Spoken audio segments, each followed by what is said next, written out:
Hi everybody, this is Troy from Edc Tactical and Survival, sitting in my off-grid tiny house on wheels, so you'll see some occasional cats running through here on cue.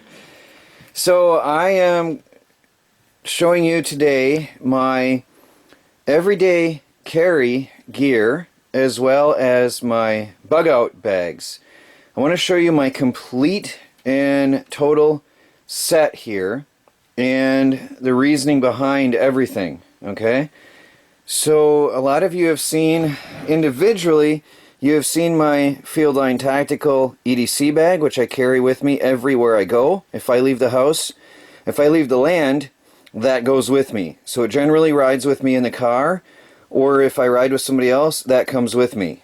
And most of you have seen the videos on that.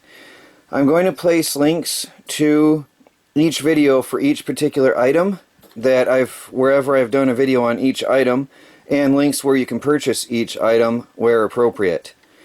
My Fieldline Tactical I've had for quite a while now, and I love it very much. I've done a couple videos with that, and that's my Edc bag. So it has everything I need for everyday carry, including survival and first aid gear, and things I use every day.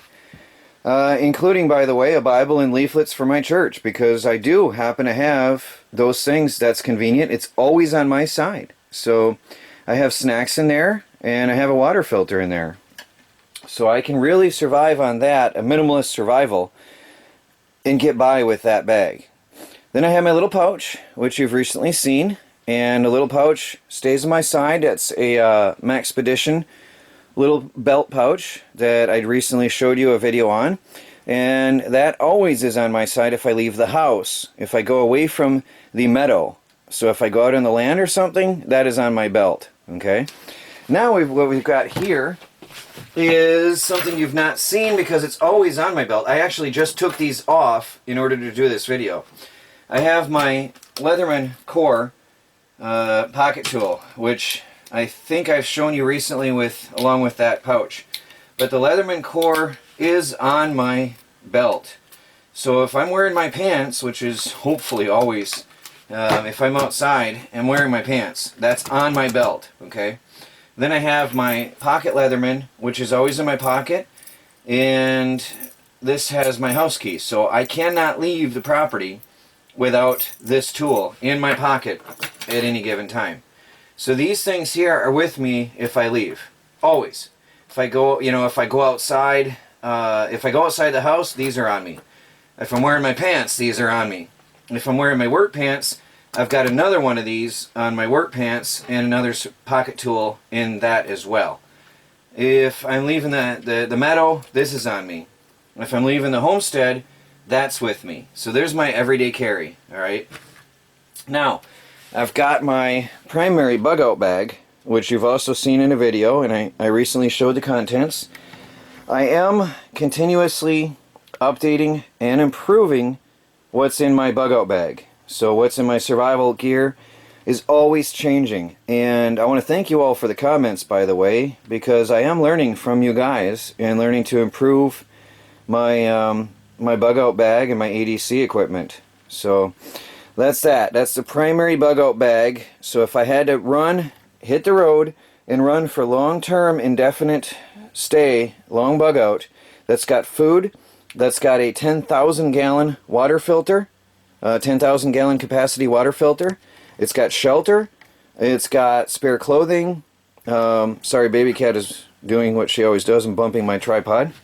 Spare clothing. It's got everything you need for long-term survival. Now this is a summer, well, it's a 3-season bag, I would say, okay? Which brings me to the new bag, which you have just recently seen, previous video recently, is my Nra Duffel Bag. I got it for rejoining the NRA, I should say, and I liked it so much, it is going to be my winter carry bag. So if I have to bug out in winter, here's the thing. This is all too much to carry at one time, okay?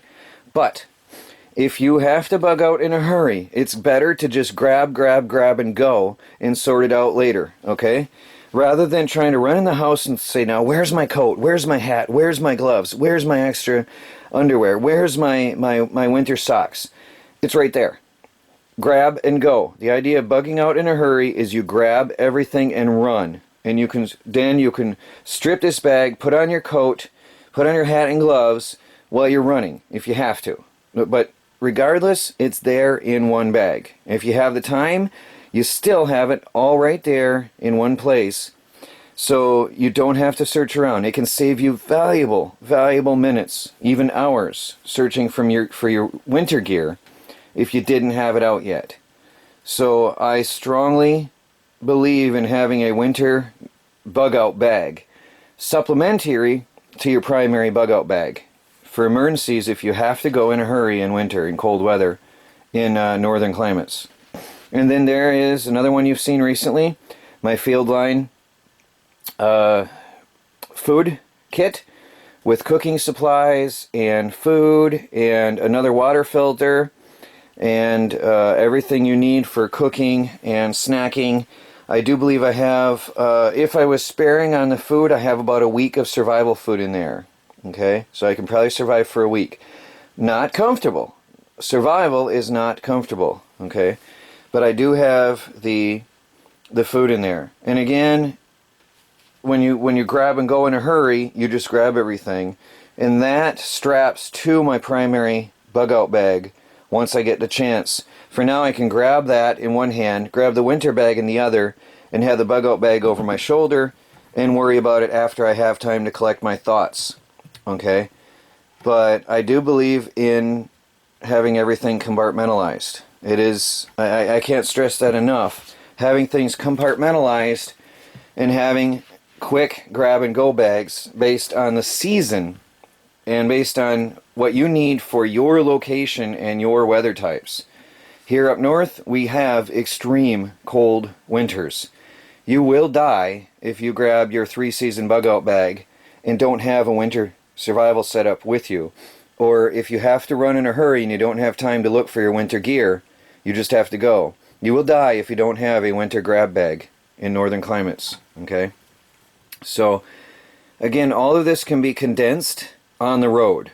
But I don't want to have to carry my winter gear for summer. It's just too much weight, and it's just not necessary.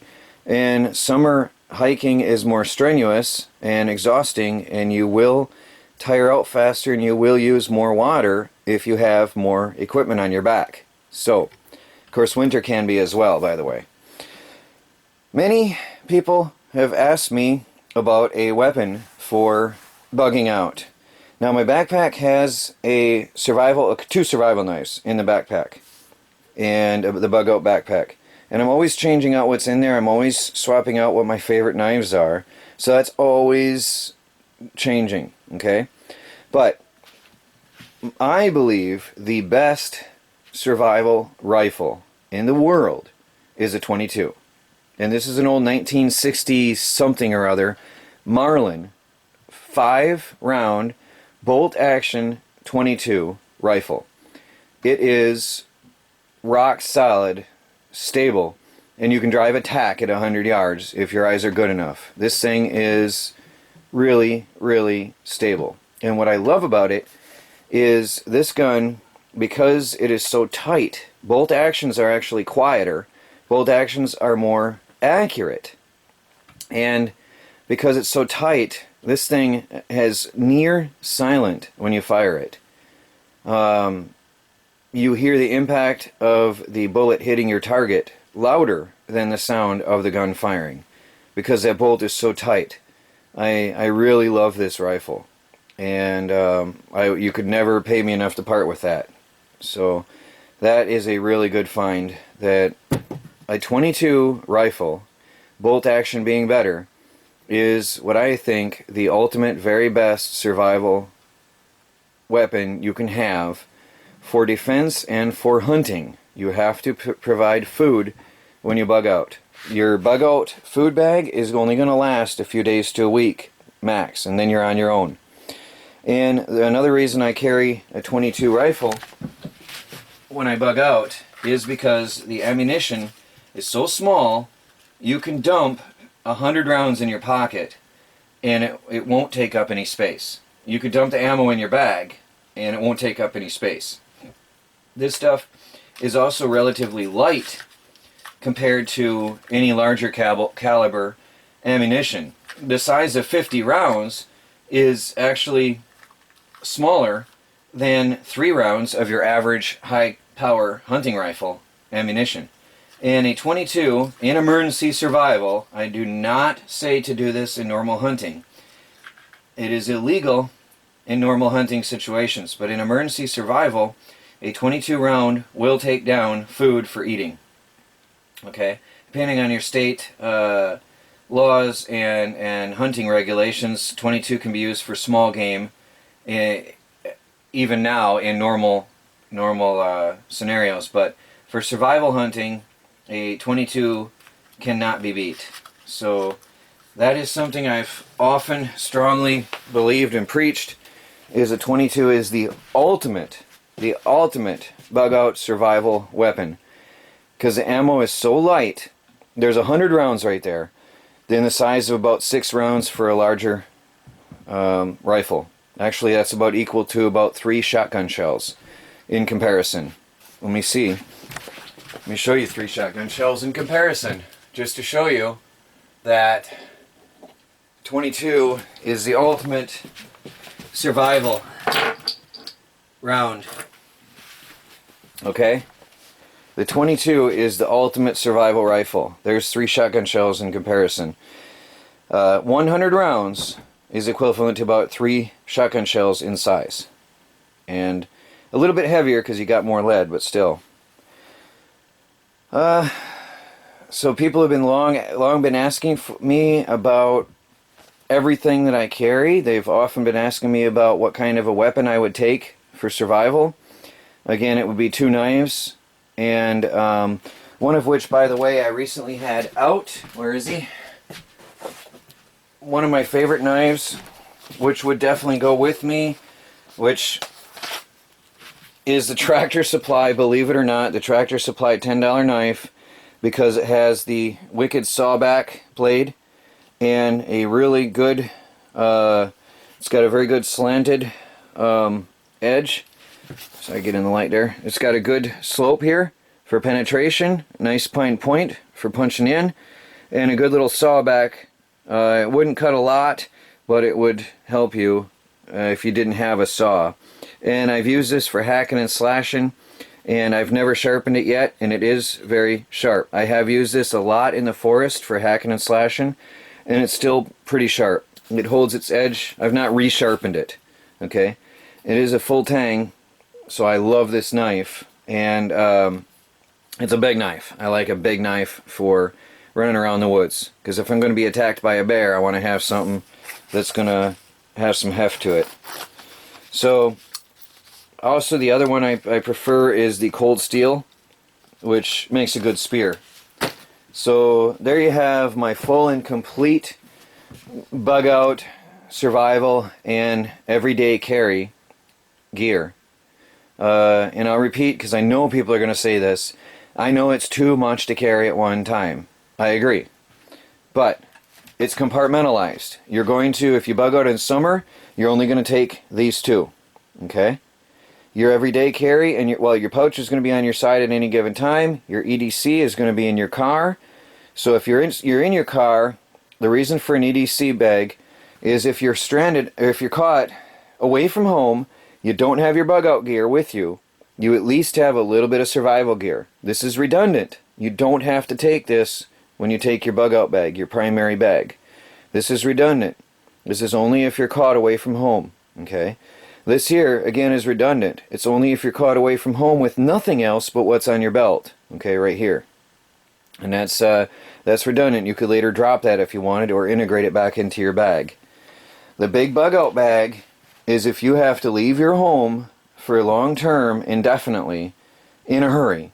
And that's why I have the food, a 1 week of food packed and ready to go. Again, it's not comfortable, but it'll keep you alive for a week. And in winter, you've got your winter gear. So I would most likely empty this bag on the spot as I was bugging out, but at least it's right there in one spot. Okay, so that's the primary carry right there, if you had to really bug out long term. So I hope that makes sense. I'm sure I'm going to see a lot of questions in the comments and a lot of issues, and I'm sure I'm going to get a lot of good advice and suggestions on what I can add to this or improve. And I am always open to suggestions. I read books. I devour any bit of information I can get on survival, and always trying to improve my situation. Also through experience, and especially in the last couple years, being lost in the woods one time and having a friend lost in the woods and separated from me, seeing multiple injuries, it really makes you think about what you need to carry in a bug out bag and for everyday carry. So, well, I hope you guys liked this video, and I hope it is very helpful and informative for you. There is my entire bug out bag and everyday carry equipment. So thanks for watching, everybody. Please do subscribe, like, and share. Troy from Nra Tactical. Talk to you later.